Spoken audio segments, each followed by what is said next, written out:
लोगों के लिए अभद्र भाषा प्रयोग किया है, मैं मनोज तिवारी उसकी निंदा करता हूं। मालती की सपोर्ट में आए मनोज तिवारी और दोस्तों विष्णु राज पर जमकर भड़के। आखिर क्या है दोस्तों ये पूरा मामला, चलिए हम आपको बताते हैं। जैसे कि आपको मालूम होगा दोस्तों, मालती और विष्णु राज का जो विवाद सोशल मीडिया पर चल रहा है, अब उस पर दोस्तों मनोज तिवारी एक बड़ा बयान देते हुए नज़र आ रहे हैं।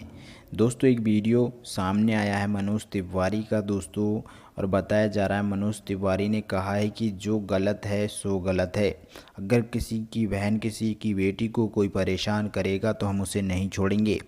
यहाँ पर दोस्तों कुछ लोग जो है ये वीडियो मनोज तिवारी का दोस्तों विष्णु राज और मालती चौहान पर फिट कर रहे हैं, लेकिन दोस्तों ऐसा नहीं है, क्योंकि इस वीडियो में दोस्तों मनोज तिवारी ने किसी का नाम नहीं लिया है और ये वीडियो काफ़ी पुराना है, जो कि अब जाकर सोशल मीडिया पर वायरल हो रहा है।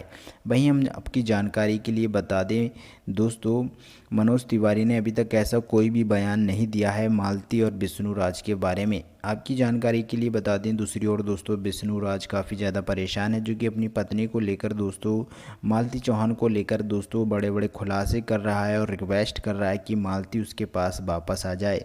दोस्तों आपकी अपनी क्या राय है, अपनी राय हमें कमेंट बॉक्स में दीजिएगा और सब्सक्राइब ज़रूर कीजिए।